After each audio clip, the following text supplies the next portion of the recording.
Okay, we're going to look at the review for our exam number 3. So I'm going to work through all of these. You should try a lot of them first all by yourself and then double check with the video so you can kind of move around, not necessarily watch the whole thing from start to finish. And then any questions or points of confusion, make sure that you bring them to our Zoom session on Monday. So first we're looking at f of x equals 5 to the x. So if I want to graph just that original function, I notice that it's an exponential function. And so I kind of have an idea of what that looks like, but I always like to make a table just to get my main structure. So I'll plug in a 1, a 0, and a -1. 5 to the 1 is 5, 5 to the 0 is 1, and 5 to the -1 is 1/5. So I'm going to make my graph, plot the points 1 up 5. And you'll have a nice grid for this. -1, 1/5. And so this right here is going to be the graph of 5 to the x. So now the next part it wanted was the inverse. So remember, the inverse means that we're going to interchange our x and our y values. And when we're talking about exponential, its inverse is always a logarithm. So its inverse, f inverse of x here, will be equal to log base 5 of x. So you can make a table thinking about log, but you can also just interchange in our other table the x and the y. So I know that 5 gets me 1, 1 gets me 0, and 1/5 makes -1. So I'm going to plot those points, and you'll remember the relationship on the graph was that 5, 1, 1, 0, 1/5 we're at -1. The relationship here was that it was a reflection over the identity or over our diagonal line. So what I have graphed here is the exponential and its inverse and that identity y equals x. Now it also wanted me to note what my asymptotes were. So for the first graph, the asymptote is the x-axis because it will not be going negative. So we call that the y equals 0. That's the asymptote for that graph. And for my logarithm graph, it changes. Again, thinking about how the ordered pairs and all our x and y switch, it's going to be x equals 0. It's going to have a vertical asymptote for that guy. For question number 2, we're going to be looking at another exponential function, but this time our base is 1/3. So just a little reminder of how that will look slightly different because it's taking 1/3 every time. So I'll still plug in 1, 0, -1. So 1/3 to the first power, well, that's still 1/3. 1/3 to the 0 power is 1. And then 1/3 to the -1, remember that flips us over and makes the reciprocal.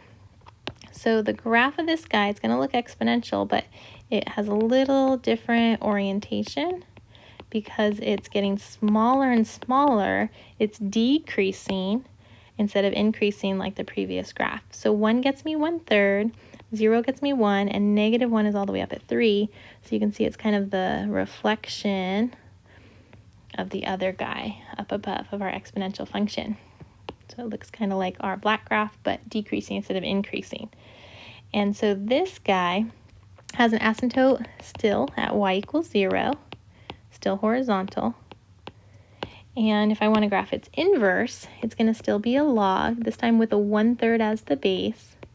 And for my table, still interchanging, 1/3 gets me 1, 1 gets me 0, and 3 gets me -1. So let's see what that looks like. At 1/3, I'm up at 1. At 1, I'm at 0. At 3, I'm at -1. So this guy is kind of the flip-flop of my previous log graph. So let's label these. This is 1/3 to the x. The red graph is my log. That's that inverse. And again, you can see that it has reflected over that diagonal line. So the little arrow here is flipped over and being the arrow here, and all of our points are interchanged. And so the asymptote, again, for the log function, I didn't draw that, is x equals 0 still. Now for the next 3 functions, we're going to graph the parent function and then use transformation. So they're going to look more complicated than what we just saw, but it's really just transformation similar to what we saw before. So when I see this negative in the front, I know that that's a reflection over the x-axis. And the basic function that it's talking about is just the 3 to the x. So I'm going to start by sketching that parent function because that's the easiest one for me, and I don't have to worry about all the extra like signs in this case, or if you look down to number 2, all those numbers. Just look at the parent function. So we get a 3 to the 0 is 1, 3 to the negative 1 is 1/3, and so my parent function, I'm just going to plot that, 0, 1, negative 1/3. I'm going to draw it dotted because that's not the actual graph that I was asked to make, but that's my parent function, so I can see that. And it has a horizontal asymptote. Oops, not y equals x. Y equals 3 to the x, that we're talking about. And it has a horizontal asymptote on the x-axis. So now if we reflect, that means we're going to change all of our ordered pairs are going to now be their negatives, which flips them over. So at 0, we're not going to be at 1 anymore, we'll be at -1. At 1, we're not going to be at 3, we're going to be at -3. At 1/3 and -1, we're at 1/3, now we'll be at -1/3. So you can see it's a total flip over the x-axis. So this is y equals -3 to the x. And so we stated the transformation, we graphed it, and then it says state the domain and range of this guy. So the domain is -infinity to infinity, and our range, it goes down forever and up to 0, not including 0, so it gets that parenthesis. Next, we're going to graph number 4, which has as a parent function 2 to the x. So if I want to graph 2 to the x minus 3 plus 4, the first x minus 3 here, that's doing a horizontal shifting because it's affecting all of our inputs. So it's going to be shifting us to the right 3. The fourth end, it's going to make all my y values increase by 4, so that's moving us up 4. And again, the parent function is that 2 to the x. So I want to make a little table for the very basic function, plugging in 0, 1, -1. When I plug in a 0, 2 to the 0 makes 1, plug in a 1, 2 to the 1 is 2, 2 to the -1 is equal to 1/2. So it'll look really similar to the last function we graphed, the 3 to the x. It's just not a little bit shorter because when you plug in a 1 you get a 2 instead of a 3. -1, we're up at 1/2, and so I'm just going to draw this as a dotted line. This is the parent function, y equals 2 to the x, and it has a horizontal asymptote at y equals 0. So now if we're doing the shifting, moving right 3 and up 4, one of the things I like to move is the asymptote to just help guide my graph. So moving the horizontal asymptote right 3 doesn't do anything, but moving it up 4, 1, 2, 3, 4, would put us now at y equals 4. That would be our horizontal asymptote. And all the points are going to move right 3 and up 4. So in particular, if I move that point that was at 0, 1, if I move it to the right 3, 1, 2, 3, and up 1, 2, 3, 4, you can see where that would be now. And then let's see, move the next point that was at 1, 2. If we move that to the right 3, 1, 2, 3, and then up 4, 1, 2, 3, 4. You can see it's going to be the same shape, and then I'm squeezing it in here, but it's going to be the same shape as the blue graph, but just shifted to the right 3 and up 4. So now it has a domain, still -infinity to infinity. All of our exponential functions have that, but our range is going to be now 4 to infinity, and it does not touch the 4, but it will go up forever. Okay, switching over to number 5, we're going to graph a natural log function. So just to remind us that this is the inverse of our y equals e to the x, our natural exponential function. And so if I want to graph the natural log, you can do it as the parent function, y equals natural log of x, and make a small table. But what I found it's kind of nice to do is to just, we're used to writing the tables for the exponential function, so do that, and then when we go to the inverse, we're just going to interchange those values. Now the -2 and the +1, those are just our regular transformations. So again, we have right 2 spaces and up 1 once we have the parent function natural log of x sketched. So again, I'm going to start with the inverse, which is the e to the x. So I plug in the 0, 1, -1. E to the 0 is 1. E to the 1 is about 2.7. E to the -1 is about 0.36. So for my natural log function, just really quick, turning those around, 1 gets you 0, 2.7 gets me 1 about, and then 0.36 gets me -1 about. And so I'm going to plot those points in here, 1, 0, 2.7 is up at 1. At 0.36, I'm at -1. And so again, a reminder that this time our asymptote is going to be vertical for these log functions because they're switching compared to our exponential. So this is y equals natural log of x as a vertical asymptote. And so if I follow my shifting, which said right 2 and up 1, that's going to make my vertical asymptote now be at x equals 2. So x equals 2 is my vertical asymptote. And then all my points, in particular the 1, 0, will move right 2 spaces, and then up 1. This guy will move right 2 spaces and up 1.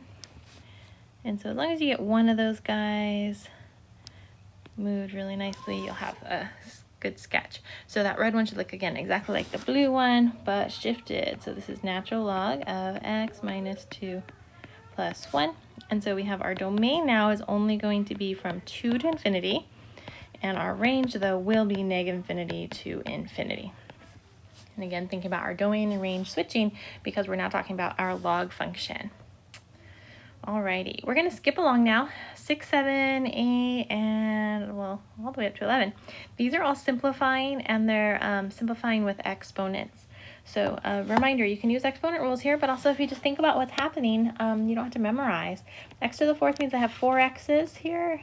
X to the 6th, I have 6 x's. So on top, altogether, I have 10 x's being multiplied. Now there's 2 x's also being multiplied on the bottom. They're going to cancel out some of those 10. And there, in fact, will be 2 of them. So that means there will be 8 x's left. So that will simplify to x to the 8th. On question number 7, it's all multiplication. It's kind of separated with some parentheses, but I still just need to kind of group together or rewrite it with the parts that are the same together. So the 6 and the 2, those actually get to multiply to make -12. The same basis here, a7 and a-4. Well, you're supposed to add the exponents together, or we could think about that this is the reciprocal, which means they're going to be on the denominator. So with the a's, I have this thinking that it's a to the 7 and then 4 a's hanging out on the bottom. Well, those would reduce and become a to the 3rd power, which is the same thing we'd get if we took 7, take away 4. We're going to get a to the 3rd power. Now for the b, let's see, we have 2 b's over here and another b over here. B to the 1 if you'd like. So 2 plus 1 gets you 3, or you can just count that there's going to be 3 b's. And this is considered simplified because no more of our bases are the same, so nothing else can go together on that one. For question number 8, right away I see the negative outside of the parentheses, so that meaning reciprocal. I'm going to just flip over the inside fraction, and so everything stays exactly the same, except now we can say it's to the +2. So that reciprocal or flipping or divide by, I just got rid of that. And then the power 2 means I have 2 sets of everything that's inside. So 2 times, so to have 2 2's would mean I have a 4. To have 2 of the a to the 5th would become a to the 10th. To have 2 b's would become b squared. And it's that entire fraction, so the denominator will become 14 to the 2nd power. 14 to the 2nd power, which will be 196. And I realize I guess I could have simplified the fraction before I squared, but we'll just have to do that in a minute. A squared twice would be a4. B7 twice would be b14.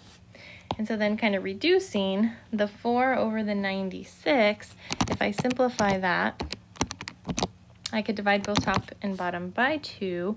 So that's going to be 2 over 196 divided by 2 would be 98. So I guess I could divide by 4. Let's divide that by 4. So let's see, that would be just a 1 over 196 divided by 4 makes 49. I'm also looking at my A's. I have 10 A's on the top and 4 on the bottom, so that would leave me with 6 A's on top. And then I have B squared over B14, so 14 of those is more than the 2 up there. They're going to cancel some of them out though, leaving me with 12 B's on the bottom, and then I still have that 49 on the bottom as well. So that is simplified. Okay, looking at number 9, right away I hope you see this 1/2. So we have an exponent, and it happens to be 1/2. So I know that's going to still take that to both the numerator and the denominator, or I could just rewrite it really quick as the square root, because that's the meaning of that fractional exponent, over 121.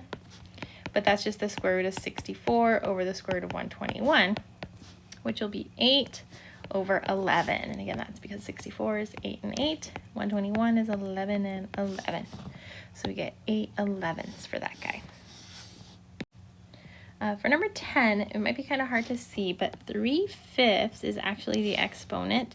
So if you want to write it maybe a little bit better, that's 32 to the 3/5 as a power. Now, when we had the 1/2 exponent you saw a moment ago to the 1/2, that 2 in the denominator of our exponent meant take the square root of 64. If you saw like 1/3 on a number, that would be the third root of 8. So what we have here is 32, well, the 5th root of that, and then we want to take that to the third power. So the denominator is always the index or the root, and the 3 is always the power. Now you can do it in either order. You could take 32 to the third power and then 5th root it, but that's kind of big. I'd rather take the 5th root of 32 first. So that starts getting me a little bit smaller numbers. So 32 is 8 and 4, and 8 is 4 and 2, and we have 2 and 2 and 2 and 2. So if you're in a 5th root, you need 5 of something. We do have 5 2's. So that's going to come out as a 2, no more 5th root of anything. And then we'll have to take that to the third power, which makes 8. On number 11, we again have an exponent that's a fraction, but this time it has that negative. So remember, the negative exponent means I'm going to take the reciprocal or kind of divide by it. So I'm going to have 81 now to the positive 3/4 power, but that just means I want to take the 4th root of 81 to the third power. 4th root of 81, well, if you're not sure, we can break it apart. 81 is 9 times 9, which gets me 3 times 3, 3 times 3. So there's our little 4-pack, because we're in a 4th root. So it'll be 1 over that set of 3's will become just 3, because we took it out of the 4th root. And then we have to take it to the third power, which would be 1 over 27. So now getting... moving on to just the radicals. So we were using the exponents, so we could look at another notation for radicals. So the next few we're not going to simplify perfectly, so we'll have to just look for the perfect squares though.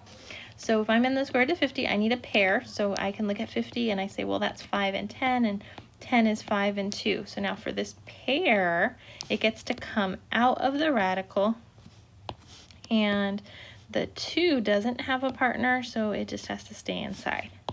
So this simplifies to be 5 square roots of 2. For number 13, we now have a 4th root, so we need 4 of something. So again, 32, we'll break it apart, 16 and 2, 8 and 2, 4 and 2, 2 and 2. It's made up of 5 2's, but I only need 4 of them in order to come out of the radical.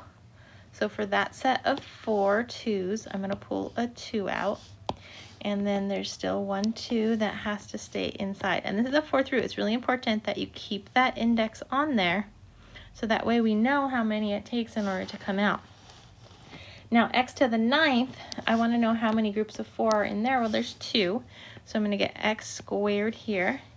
And then that would leave 1x inside here. If you want to see it written down, 4, 5, 6, 7, 8, 9. So here's one group of 4 x's. So I get an x out, and then another group of 4 x's, I get another x out. So that's why I wrote the x squared. And then the other little lonely x there has to stay inside. I do the same thing with the y's. Again, I need a group of 4. So with the y's, there's only one group of 4, and then there would be 2 left over there.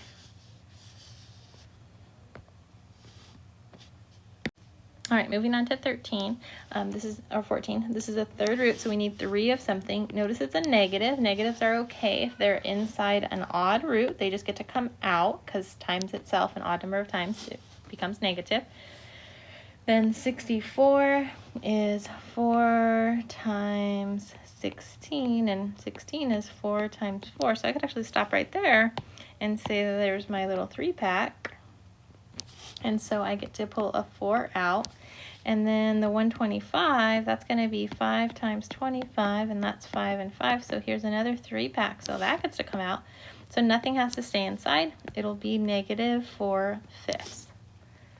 When we look at number 15, that's a square root. And so if you need something times itself an even number of times to make negative, there's nothing real. And so this is actually going to be equal to 3i. And again, that's because I was equal to the square root of -1. So it gets to come out as an I when you see a negative inside a square root.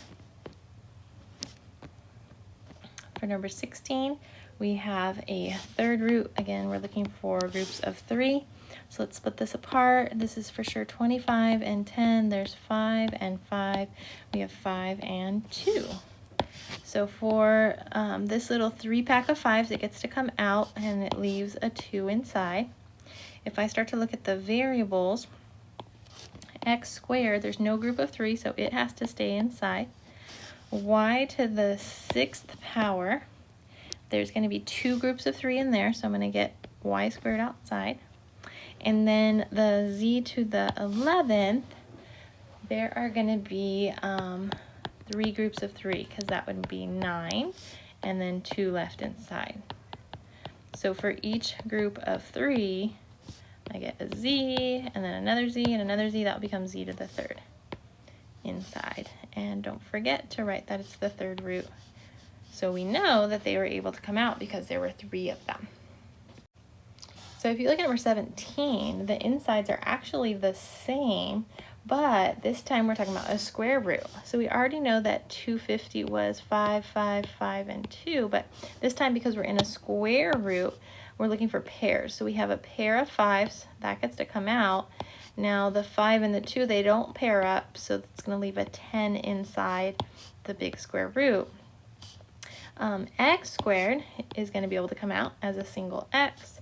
Y to the 6th is going to able to come out as a y to the 3rd power. And z to the 11 will be z5 with 1 z left inside. So again, the way that one is working out, if you have 11 z's, you're saying how many pairs do I have? There are 5, so you get 5 z's out, and then the 1 left inside. Okay, for number 18, in order to add radicals, you have to have like radicals. None of these are alike, but if we simplify them, hopefully we could find a couple like radicals. Otherwise, it would already be simplified. So we have, there's 5 and 10 and 5 and 2. We're in a square root, so we just need pairs. So for this pair, I'm going to pull a 5 out, and then 2 stays inside. And do the same thing again with 18. Let's see, 9 and 2, 3 and 3. So I have a pair. It gets to come out. The 2 has to stay inside. For 72, I know that that is 2 and 36 and 6 and 6. I could break that to 3 and 2 and 3 and 2. So I have, let's see, a pair of 3s. That gets to come out. And I have a pair of 2s. That gets to come out. But I still have this 2 that didn't have a partner. And let's see, we're going to add.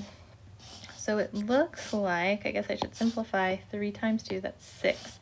So I have 5 radical 2 plus 3 radical 2 plus 6 of these radical 2's. So they're all like terms. So altogether, 5 of them plus 3 is 8, plus 6, we got 14 of these square roots of 2. Oh, let's see, 19 is asking us the same sort of question, but it has a little bit more variables going on it. And let's see, this time we do have a third root. So if it's a third root, you need 3 of something. All of them are third roots. So if I'm looking at 16, that's 8 and 2 and 4 and 2 and 2 and 2. So I can pull out for this group of 3 2's. I could pull the 2 out, but don't forget that this was already sitting here. And let's see, what else do we have 3 of? The x can't come out, but the y, we could pull the y out. And there would be 1 y left inside. So inside our third root, we have 1, 2, and we have the x, we didn't use that. And let's look at the next one. So we have 54, that's going to be 2 and 27, and then 27 is 9 and 3, and then we have 3 and 3. So for this little triplet, we're going to pull him out. We also still have that xy though, so we're going to have that. And let's see. Then that means the 2 here and the xy, those are all going to stay inside. So it'll be the third root of 2xy.